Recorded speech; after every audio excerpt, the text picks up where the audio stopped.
But I really love the storytelling that happens when people genuinely come out of their shell and they tell their authentic story. I know. And that's kind of one of the reasons why I like to interview all different levels or types, Because or that's what really resonates with people. just because we all have the same story. It just plays out in different arenas in different ways. That's why like storytelling is such a big thing.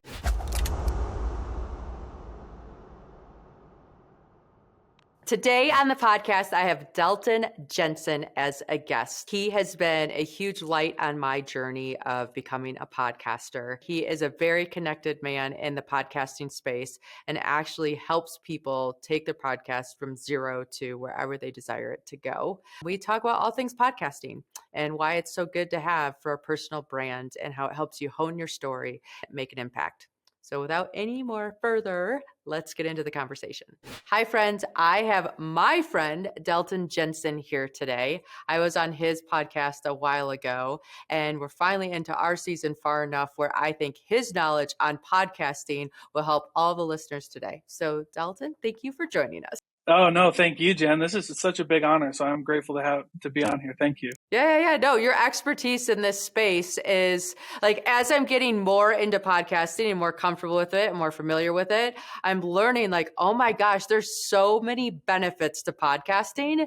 Mhm. And it's awesome because I don't know, I kind of met you early on in the journey and you've been an influence for me. And so I wanted to share your expertise with everybody here. So it's pretty fun. Yeah, no, that's awesome. Thank you. Yeah. Okay. So talk to us about how you got into podcasting and like bring us up to date. Yeah, so there are two big stories of how my podcast, The Thinking Project, started. So the first story was I was selling cars like 3 years ago. I was selling cars and I wanted to get out of that world. And I knew that you had to network. I didn't know anybody except for car guys. So I was like, well, how can I do this? So I did the traditional networking thing. I asked a bunch of people on a date, like, could I take you to lunch? Can I pick your brain? All this stuff. Everybody, like 20 people said no. They were like, no, thanks. So I got a little discouraged and my buddy and I were at the dealership and I was like, dude, we got to do something to get out of here. And he said we should start a business selling CBD. So, like hemp derived CBD. Okay. So that kind of took this off because we were like, yeah, that's it, dude. We're just going to do this like a normal e-commerce business. That was a huge mistake because CBD, even today, like you can't advertise CBD normally on social media. So no Facebook ads, no Google, no Twitter, no TikTok, nothing. So we had to go super guerrilla marketing, influencers and stuff like that. So what we ended up doing was I was like, well, during that time, I heard Gary Vaynerchuk talking about networking as like a party that everybody wants to go to. So I was like, all right, well, I want to start a podcast because I've always liked those. I've always liked talking and want to share my ideas. Our company at the time, our CBD company at the time, Happiest, didn't have any way to advertise. So I was like, why don't I start a podcast and my company Happiest CBD will be the main sponsor. So when people come and listen to the episode, they'll hear that it's sponsored by my CBD company and maybe we'll win-win. So I went back to those same 20 people who told me no and invited them to be on a podcast with me for an hour. They all said yes. What? And I was like, whoa, holy cow. And then I realized later, the lesson I learned from that later was you got to bring value into people's lives. Like any business book you read, right? Everybody loves the same thing. They love their own name and to talk about themselves. And that's fine. Come on my podcast, you can do that. And so we got 20 episodes. Happiest was the sponsor. We actually did really pretty well with Happiest on that. It ended up getting really complicated more than we wanted to work on it. So we actually exited Happiest. We sold the website and the inventory.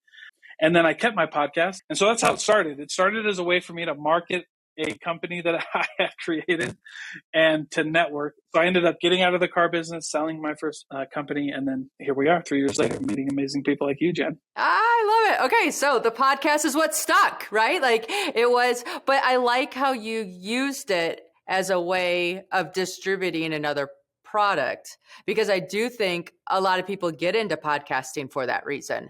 Right? They say like, okay, here's a way to share expert voices in the space or to have conversations about the thing and then also build brand awareness. So how have you seen that marketplace change in the podcasting landscape? Yeah. So 3 years ago, podcasting was I think it was still pretty easy to get into, but it's a lot harder back then to get into it than it is now, where we have like things like Riverside. Right? So I fell in love with podcasting with the conversations. And then I learned on the way that like, man, this is crazy, because I would meet people and they would be like, I would tell them who I am and they'd be like, whatever. Like, because I have an MBA, like I graduated, I got all this experience in school, but then I would be like, hey, I have a podcast. And they're like, no way. And they're like, well, what do you do? I'm like, I interview business owners, CEOs, and founders. And they're like, holy crap. I actually got there's 3 jobs that I know that I've gotten because they knew I had a podcast and they knew that I had taken care of my brand and my personal brand. And so they joined the team. And a big piece of that was my podcast. Wow. That's fantastic. I love the podcast space because it's a reason that I can call somebody that I don't know if I would otherwise be able to call, right? And say, hey, I want to hear your story in more detail. I want to talk about like you and how you overcame or like what decisions you make or how you make those decisions. And then people will say yes. And the conversations that I've been able to have from having a podcast, freaking love it. I might not even be good at it, but I love it, right? Like I love the people. I love talking. It's so fun. And that's the thing that people don't understand. So the number one reason there's 2 reasons that people don't start a podcast. Number 1, they think it's really hard to get into. And number 2, they're like, nobody would want to listen. And I'd say at the beginning, like that's not the point of a podcast at the beginning. It's to help you work out the kinks, to help you like find your story, like be authentic, right? And the people that you bring on, like nobody will say like unless you're going for like A+ guests, that are super famous. For the most part, people say yes to being on a podcast. No, I agree. And it is so important for messaging. I love that you bring that up because you have to say your story so many times. And then you start looking at your story and you start thinking, okay, how is this benefiting the listener? What is my true learning in this particular thing? And then you get streamlined and more efficient and effective in how you communicate, whatever you're communicating. I mean, that's been a huge win for me. Yeah. And then you can go around and you tell your story. So I was actually speaking, I had on my podcast, it's not released yet, but I had on my podcast. Do you know who Jack Carr is? Yeah. Yeah. I know the name. I don't know. New York Times bestselling author. He lives I believe he lives somewhere here in Utah. He was talking about storytelling. He's a big author, ex-Navy SEAL guy, big author.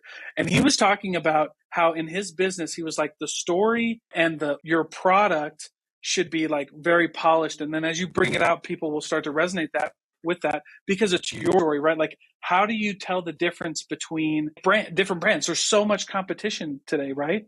Like, how do you differentiate yourself? And it really is your story, your brand, and your ability to communicate your values to your listeners and to your audience, right? I mean, there's a reason why we have some of these flash in the pan, like brands that do so well. Like Liquid Death is a great example of this. Like they're doing so well just selling water. They're beating Coca-Cola. They're beating Pepsi. They're beating all of these huge brands because it's their story. Oh my God, I know. But of course, my kids learn about Liquid Death, right? And we have to buy the cans of it. And they're like 15 and 16. I think why my sons like it is because it makes them look like they're drinking beer. Right? I mean, that's the can. They love the can. They think that they're drinking, right? I'm like, oh my gosh, like boys, come on.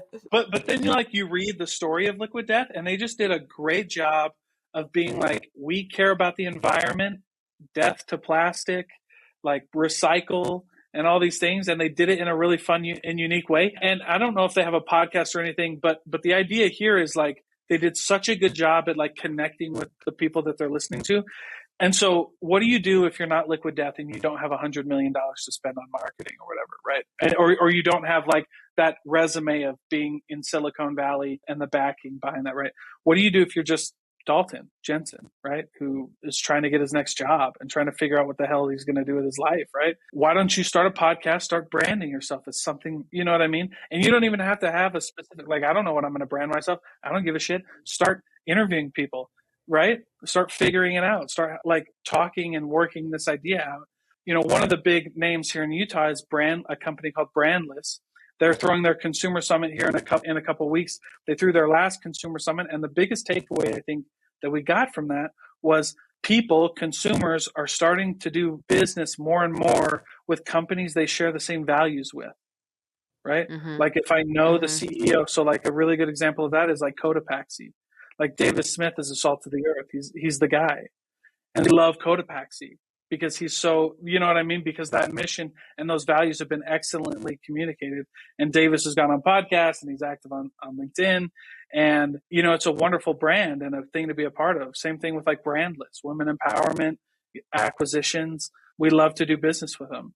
And if a brand if we're super ambiguous with how we portray ourselves, we're going to be super ambiguous on who we serve. And it allows you to kind of figure out the conversations that you enjoy having. Right. So for me, I started interviewing different people and I was like, oh, this is an easier conversation for me to carry than some of the other conversations were to carry. Right.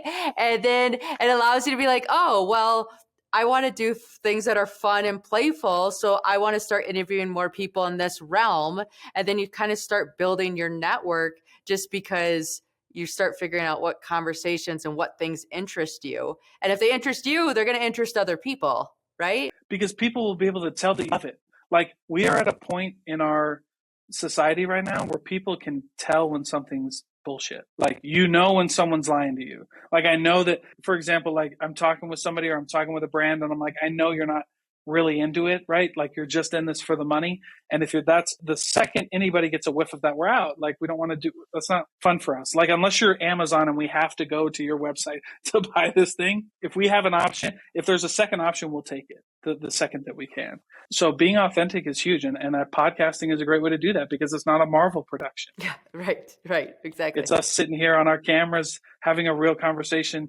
And as long as you can hear me well enough and see me good enough, you're going to stay tuned. Yeah, no, I agree. I mean, I started in a closet in my house. I literally bought the foam stuff off of Amazon, glued it to all the walls. And then I realized the Wi-Fi was really bad in that area. Check your Wi-Fi before you build your studio spot.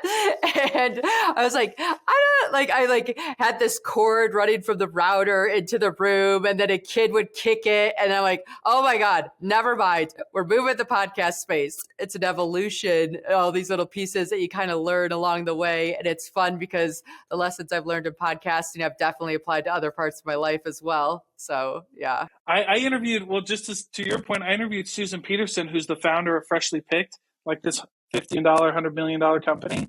I interviewed her in my kitchen with like little point and shoot cameras, you know what I mean? And she loved it. And we had a great conversation and it was awesome. So people, it doesn't matter how you start, like people will come.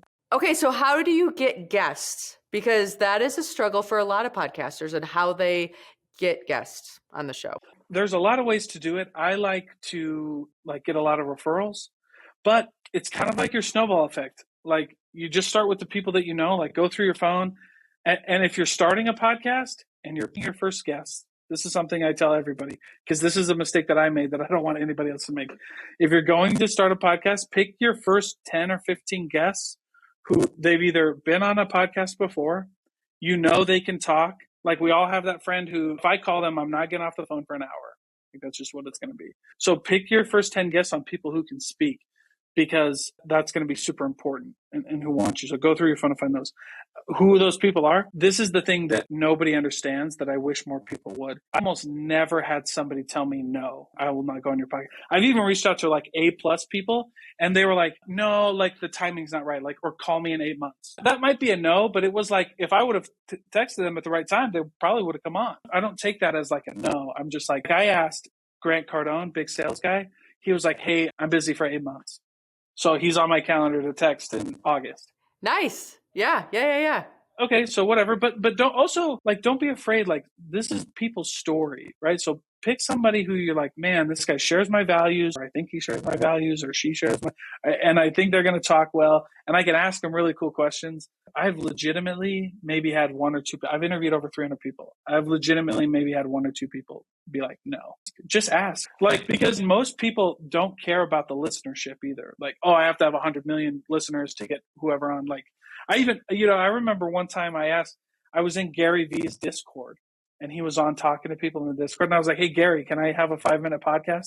He was like, dude, I would love to. That would be so awesome. I'm slammed. Okay. So I didn't get him on my podcast. He didn't say, hell no, don't ever message me again, Right. And I think you're very strategic in that from a standpoint of like the 5-minute, right? Like, that's another thing with podcasting is there's some people that I was like, I don't know if I could talk for a whole hour on the subject, but maybe if I combined like it under a health umbrella and then had like 10 minutes on a few different topics, then you could all of a sudden turn it into a full on episode, right? Like there's so much play and flexibility that you can have with these things. So I didn't interview Gary Vee, but I interviewed his videographer, D-Rock. I was like, I got 30 minutes. And I was like, my podcasts are usually an hour, but this is D-Rock. So screw it. If we get 15 minutes, I don't care. Just take it. Do you have standard questions that you ask, or do you kind of tailor them to each interview? I tailor them to each interview because I really like how people are able to tell their stories. And so one thing that I've really gotten good at was like asking questions. Like, how do you like really get their story out of them with a good question? And so that's something I've gotten pretty good at. There's also nothing wrong with having like a set list of questions. Like, hey, we're going to do a speed round. Or I ask everybody these 10 questions. And I don't think there's anything wrong with that because there's always going to be a different answer. And another cool thing with asking questions is like, you can ask the same question to a really famous person. So like her famous person here, you're like, man, this person gets asked the same question all the time, but they don't though. It might be the same question, but it's not going to be the same answer because they're in a different space in life. They're on your podcast. Maybe they want to tell it different now. I don't like to send out questions, but that doesn't mean my way is the best way or whatever. I think you can do it however you want there. I like to tailor questions to different people for sure. That's just been easier. I mean, the conversation kind of drives it down to certain directions, I find. And so you just flow down those paths and say, okay, here we are. I think the only thing I do with guests, well, like what you did and what I tell people is like that first minute, just ask them the question that you were going to save for the last one. Put that question in the first one. Put that question at the very beginning. Like Jack Carr, like the first question I asked Jack Carr was, what surprised you most about? I was like, there's a lot of surprises in the military. I'm sure there was a lot of shocking. Like, what was the most shocking thing that you found out coming from the military to entrepreneurship? And that was it.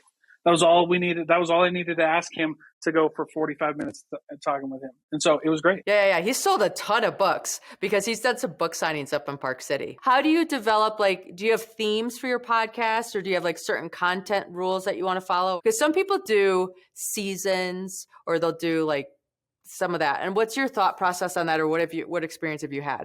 So there's a lot of different types. There's a lot of reasons to do a podcast. Some are project based. So some are like, we're having this event, like the Consumer Summit, for example. They might do a podcast just called the Consumer Summit Podcast. So they might just do a couple episodes, right? Or whatever. And there's nothing wrong. It just depends on what your goal is with the podcast. Like, do you want to raise awareness around one specific thing? Then yeah, you might do seasons. And then of course the genres of podcasts, right? Like you have some that are like fantasy, like they like old time radio. So they're telling like book stories, right? So they have one season and then they have a second season, which I think are great. I tend to fall more into like the business, like education category where typically it's just continuous. Like you just go one right after the other and there's really no breaking up. But yeah, I mean, if you were going to go, I also know some people who were going to do an audio book for their physical book, but they did a podcast for it. Oh, wow.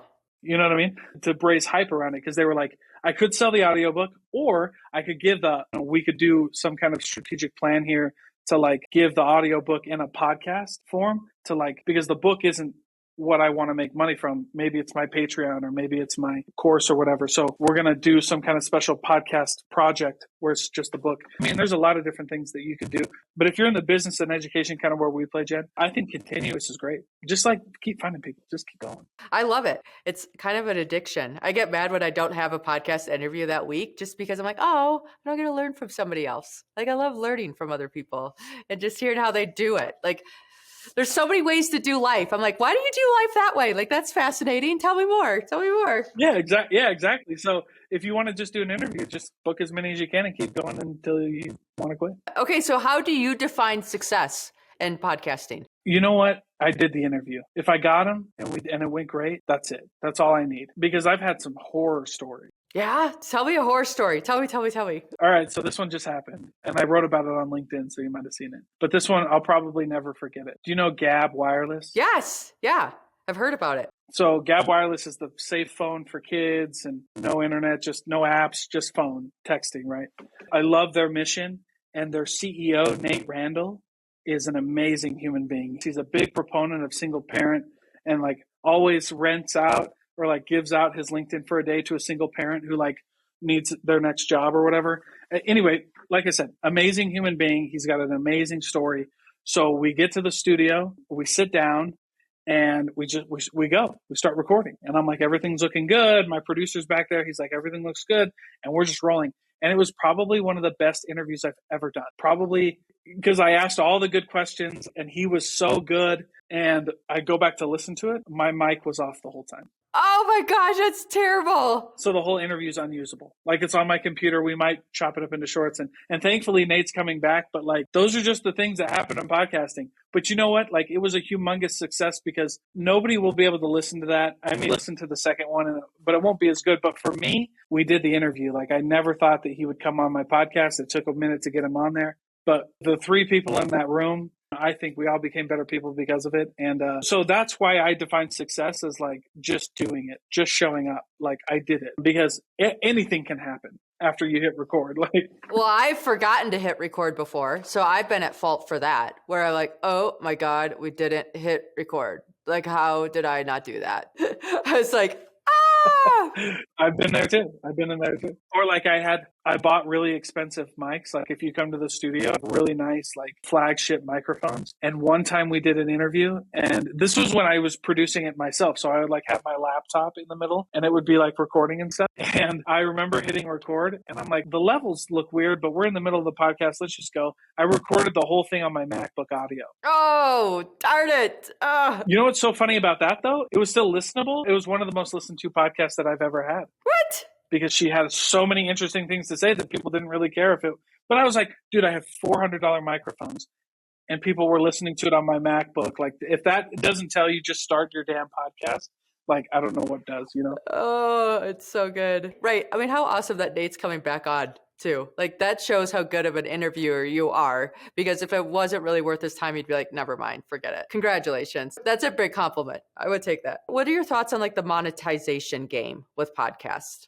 Because there's a lot of smoke and mirrors out there about that, I feel. The monetization thing, there's really a couple ways that you can do it. And I'll just start by saying this. The way that I describe a podcast, I compare it to a Costco chicken. Costco's chickens are all the way in the back. They're $5. Costco loses hundreds of millions of dollars selling those chickens every year. Wow, okay. The money that they make doesn't justify having them there. And this is a marketing thing, right? Like, but where are the Costco chickens?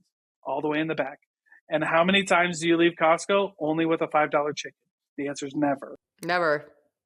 Whenever, like, I'm a sales guy, so sometimes when the person is right and we're in the right setting and I want to make someone laugh, I'll use a close that I call it the Costco close. And they'll be like, it's a little over our budget. I'm not sure. And I go, well, just think about it like Costco. Like, when was the last time you went into Costco and stayed under budget? They're like, never. I'm like, okay, cool. And by the way, that's not a malicious thing. I only do that when I know somebody's going to laugh. Yeah. And I use it humorously. But that's the idea though, right? But like, there's also some truth to that. Like, I almost never go into Costco under budget.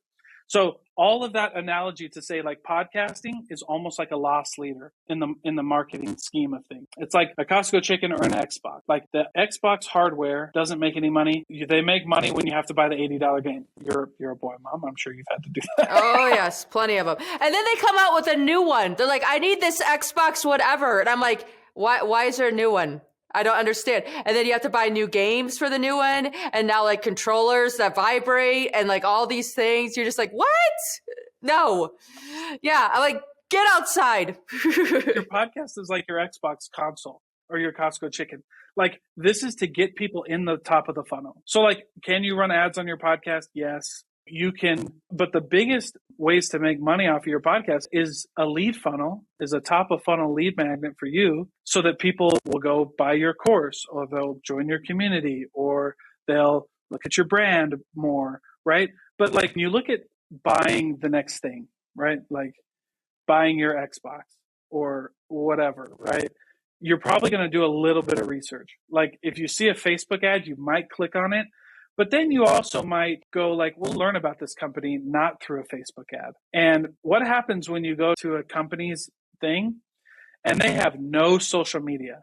You don't know who the owner is. You can't find anybody using their product. It's very weird. You know what I mean? Like, yeah, we almost get a little, this is weird. Why isn't anybody talking about this, right? They kind of You might still buy it. Like, I'm not saying people never buy Facebook ads, but it's pretty rare if you can't find anything else about them or you can't do your own homework. So a podcast is like that. This is when people can go look at your depth chart and be like, oh, wow, this person liked it. This person did a review. I like this. I like this. Or this is the owner talking about something totally different than where he's at. So that's why podcasts are really good for like e-commerce businesses or like SaaS businesses, or even they're really good for your personal brand because like I told you my story, right? Like I was able to get a couple jobs where I was like, they looked at my social media and they looked at who the kind of person was. And they were like, wow, like, listen, if you don't think recruiters look at your social media or companies look at your social media, you're crazy. Newsflash. Yeah, exactly. They look at it and they look hard at it. But what's cool is when you Google my name or when you look me up on LinkedIn, all you see is my business stuff and you get to hear some of my thoughts. And by the way, that's a really good thing because if somebody looks at my LinkedIn and they're like, and for whatever reason, they're like, I don't vibe with this guy. That's great. It just saved us a whole bunch of time. Like we don't have to be friends and then go through the breakup. It's great vetting material. Yeah. Like you're looking at a significant other and they have a podcast. If you don't like the first 2 episodes, you're out. Yeah. Date's over. Well, they're not going to go on another date. I don't know. Yeah, I don't know if that happened. But that's so monetizing a podcast is really like your podcast is not the main revenue driver. It opens the door for people to justify their purchases with you. And then it also, your podcast helps people come back because podcasts are sticky, right? Like if they like your podcast, we're going to come back to it and listen to it. Especially if I like who you bring on. I like Jen. I like how she talks. I like the questions that she asks. I like the guests that she brings on and how they tell their story. They're going to come listen to you. A lot of repeat listeners. Yep. Podcasting is great for brands in a monetizing way, not because I'm going to have a bunch of ads from my podcast, but because people are going to find me through the podcast and then stay for everything else. And another point that I think is valid to bring up is that for a lot of people, it's not their full-time gig, right? They still have other roles. And I think like I used to do ads for my podcast and ads are just really tricky. Like, I mean, I have the listenership to do some ads, but then the ad company wants, hey, you got to say it this way, or here's the script, or we want it at this time. And if you don't really want to do that whole thing, like I didn't really want to do that. And the only time where you can say like, hey, this is my platform, I'm not going to do that is if you're Joe Rogan, if you get 100 million listeners per episode, yeah, you can tell an ad agency whatever you want. But if you're a little guy and you're trying to like make your whole money on ads, it can be really, really difficult to work with some people in the ad world. Yep. So I just gave up. I just don't do ads on my podcast, which is like the main way, unless you go the other way. Like my podcast has done great things for me as far as like building a community, selling a couple books or whatever, right? Like that's great. But my podcast also, like I said, has made me a ton of money because I got 3 full-time gigs because of my podcast. So like I could say my podcast has made me hundreds of thousands of dollars, not because somebody bought something from my podcast, but because someone heard it and they were like, I love Dalton. Get that dude on my team right now because they found me on the podcast, right? Like that's great. And what's your job right now? Like what would you, like if someone said, okay, Dalton, tell me what you do. Give me that description. So I do 2 things. I've been in sales and marketing forever. So I'm the director of sales for Dirty Dough franchise and I do some other sales things, but I'm a podcast producer. So I produce podcasts for businesses and influencers so I get their podcasts off the ground up and running. And then that weekly stuff that goes on behind the scenes. Yeah, right. My team consists of an editor and a producer who chop up the clips and make us all look good at the end of it. I like it. We all need more producers that make us look good in our lives. Come on. That's right. What techniques do you use to like promote the podcast and increase listenership? The biggest one is audience hacking. So obviously like putting out content that people resonate with, but audience hacking. So it's like when I first started, I knew enough people who had pretty big audiences because what do you do if you spend an hour on a podcast and you really like what you said? You're going to share it with your audience. In marketing, everybody knows that there are audiences, like different types of audiences, but there are audiences that are similar in nature, right? So for example, Gary Vee's audience also probably listens to Tony Robbins. Mm-hmm. And Tony Robbins also probably listens to Ed Milet. And between those 3, you've got hundreds of millions of people. So whereas Tony might only have X many of followers and Gary Vee might have separate X many of followers, when those 2 get together, their audience doesn't double, it triples, it quadruples, right? So like audience hacking is a big one. And especially if you can bring out like the story of like someone. So, and sometimes I don't pick guests because of that. Sometimes I pick guests just because I love the story and I don't really care if they have one follower. But in the beginning, I picked people that I really wanted to have a conversation with and I knew would share, and they have big social media followings. Okay.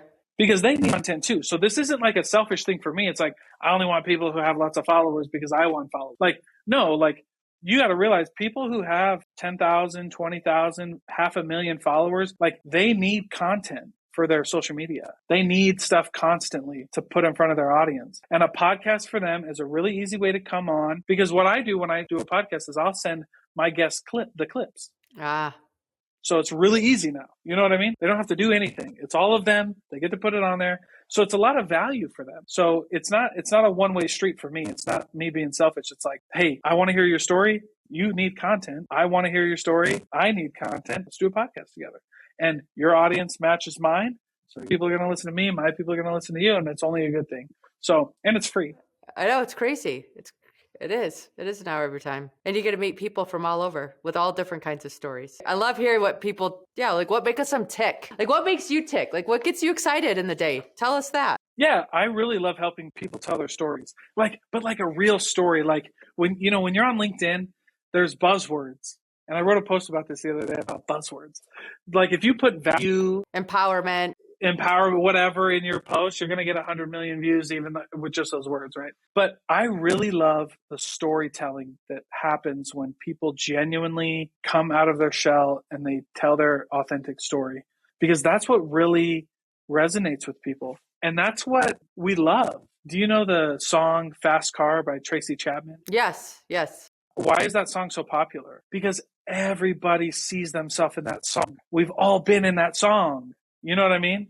And we've all been in that position where like we don't know what to do. And so we just go and we go get a convenience job just to make anything happen, because we need some sort of consistency in our life when the world is falling apart around us. Like that's why that song is beautiful. Like obviously it sounds good and it's catchy, but like it's a perennial seller because we see ourselves in that. It's beautiful. And it helps us empathize with other people, because if I see it, then Jen sees it. And maybe we're not that different. And so telling people, like I was at an event with, this is what makes me tick. And this is another really good story. Johnny Hanna is the CEO of Homey. He spoke at an event hosted by Tacos Together. And Johnny Hanna got up and told his story. And if you know Homey, right, you know every realtor in the world hates Homey. And so by default. Poor guy. Yeah. Yeah, no. But then he gets up and tells his story about his struggle with mental health and him losing one of his best friends to mental health, and how the whole vision of Homey is to like be homies and to bring people together to like help stop like whatever's going on in the mental health world. And I'm like, could you imagine if Johnny Hanna got up at a realtor convention and told that story? How many realtors would hate him after that? They'd hate themselves for hating him. Yeah, right. They're like, man, he was a human. He was a good guy. Right. And then maybe you hear Johnny Hanna tell his story. Maybe we shouldn't hate on each other. Maybe I'm just going to do my thing and let him do his thing, because whatever. Maybe you just look at things differently. Now, Homey doesn't have a podcast, but could you imagine how many more guests they would have if somebody knew that was kind of the deal behind Homey, right? And there's so many brands like that. But that's what makes me tick is like when you hear somebody, that's why like storytelling is such a big thing. That's what we miss when we tell stories. Everybody's trying to figure out like the pattern. And obviously there's like methods to a story, right? But the main arc of a character in a story, of like a protagonist or whatever, there's two main points. There's the point when they realize they have to go and they have their, Joseph Campbell would call it like their Garden of Eden moment, where they're forced out and they've got to step into the real world. And then there's the next part where you have like your resurrection moment, where you come back with the elixir and you help people and you do good after this long journey. So like that's a story. Oh yeah, definitely. I mean, that's a story we all live. Yeah. Yeah. So why are we on LinkedIn trying to tell me some bullshit about like values and all this stuff? Like, no, man, like Tracy Chapman didn't sit down with an fresh MBA grad and help her write her song. No, she wrote it. Like Johnny Hanna didn't do all this stuff. He just told it. And that's what we love, right? And so I love helping people get to that point. No, I get it. I had a conversation with my son this morning. I'm like, climb the mountain. You just have to climb the mountain. He's like, what do you mean, Mom? I'm like, you have to do the thing. Like, you could pretend, you could try to avoid, you could do whatever, but you just have to climb the mountain. You have to do the thing, honey. I'm sorry, right? That's the hero's journey. They get to a point where, it's Hercules at the crossroad, at the Y, at the fork in the road, right? And by the way, if Thomas Jefferson would have had his way when they were drafting the Constitution and writing the stuff, the symbol for the United States would have been Hercules at the crossroad, because you can never have any problems in your life, or you can be who you were meant to be and take this hard path. And whether Hercules was real or not, or whether you believe in Greek mythology or not, like, it doesn't matter, because that's the human experience. Everybody comes to that point. And hearing that from people, I mean, like, and that's why there's so many different people, like a young man listening to his mother or somebody who he looks up to, and realizing that they had to do it and he's got to do it. It's kind of exciting now. Now it's like, well, if everybody else did it and this is like my rite of passage, then I'm ready. You know what I mean? Like, this is a rite of passage. This is a ritual. So anyway, yeah. No, I know. And that's kind of one of the reasons why I like to interview all different levels or types or people, just because we all have the same story. It just plays out in different arenas in different ways. And it's just fun to be like, oh, this is how you took it, or this is how they took it, or yeah, no, I know. We're a telling creature for sure, like all day long. Right. And that's why it's so fun. Like, you climb Mount Everest, right? That's why people who climb Mount Everest go on speaking tours, because it's not about the mountain, man. It's about everything that, you know what I mean? Getting to the top isn't the most exciting part, right? Yeah. All of it. Right. When I came back from Everest, I'm like, I was on the summit for less than 30 minutes. I want you to think about how much time went into this pursuit to be on the summit for less than 30 minutes. And then you're just like, it's not about the summit. It's about the journeys and the experiences and all the little things in between the start and the return home, right? Oh, good for you. Yeah, good for you. But this is the funny thing about climbing a mountain or Everest or whatever. Like, people are like, oh, you did it. And so you talk about two things when you climb a mountain, right? Talk about the way up and at the top and how you felt. But there, you got to come back down. Some people die on the way down. And the down, what people don't understand, the down is the most likely place to die.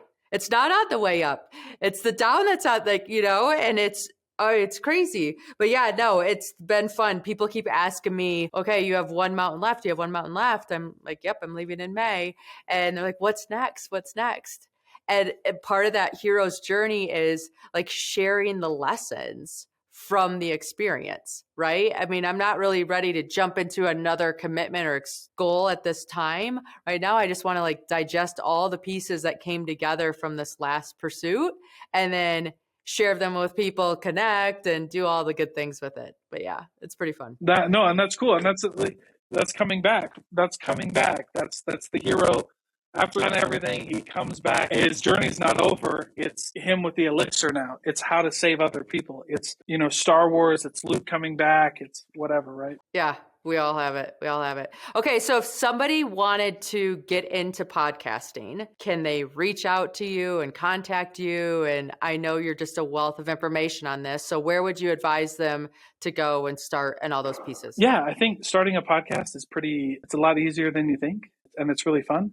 I have I'm working right now on kind of a whole how to start and grow your podcast kind of thing that people can go to. That'll be out here pretty soon. But otherwise, just find me on LinkedIn, Dalton K. Jensen. I give all of my advice away. That's also where I post a lot of things about how to start your podcast and grow it. And so, yeah, I go there. Yay! Okay, everybody that's listening, you know where to find them. And I'm telling you, because I met him in the very beginning of my journey, and this has been so much fun. I highly encourage it. So get going. No reason to not. Thank you so much, Jen. Thanks. Thank you.